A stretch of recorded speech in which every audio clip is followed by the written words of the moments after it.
യേശു എങ്ങനെ പ്രവർത്തിച്ചു, യേശു എങ്ങനെ നിലപാടെടുത്തു, യേശു സാഹചര്യത്തിൽ എങ്ങനെ പ്രതികരിച്ചു, യേശു എന്ത് ചെയ്തു, അതൊരു ദൈവവൈതൽ ചെയ്യാൻ തുടങ്ങുന്നതിന്റെ പേരാണ് സുവിശേഷത്തിന്റെ ജ്ഞാനം. കൊണ്ട് മക്കൾക്ക് വേണ്ടി പ്രാർത്ഥിക്കുന്ന മാതാപിതാക്കൾ ഇതിനെ തിരിപ്പുണ്ടെങ്കിൽ ആദ്യം പ്രാർത്ഥിക്കേണ്ടത് പരീക്ഷ പാസ്സാകാനല്ല, IELTS പാസ്സാകാനല്ല, ജോലി കിട്ടാനല്ല, വിവാഹം നടക്കാനല്ല, കുഞ്ഞുങ്ങൾ ഉണ്ടാകാനല്ല.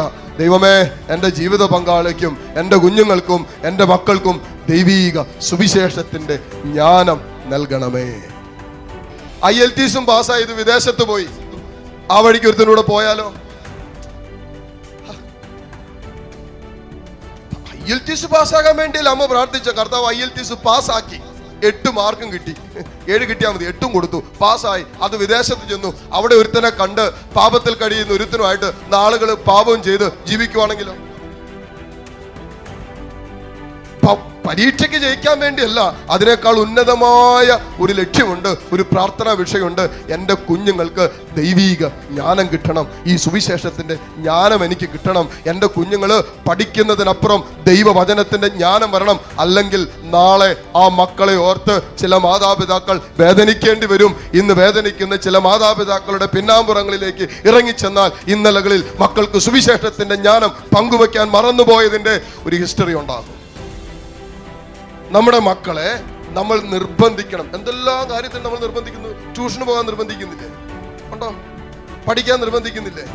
ഉണ്ടല്ലോ, ഉണ്ടല്ലോ അല്ലേ? ഫുൾ മാർക്ക് മേടിക്കണമെന്ന് പറയാറില്ലേ? ഉണ്ടല്ലോ, ഉണ്ട്. അപ്പൊ ഇങ്ങനെയുള്ള കാര്യങ്ങളെല്ലാം നിർബന്ധിക്കുന്നുണ്ട്.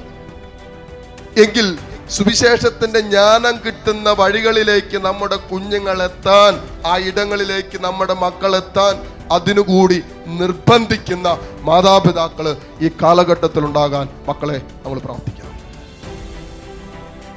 ട്യൂഷന് നിർബന്ധിക്കും, എൻട്രൻസ് കോച്ചിങ്ങിന് നിർബന്ധിക്കും. ഞായറാഴ്ചത്തെ കാറ്റീസം പോലും കളഞ്ഞിട്ട് ഇതുങ്ങളെ ട്യൂഷന് വിടും, എൻട്രൻസ് കോച്ച് സകലതിന് വിടും.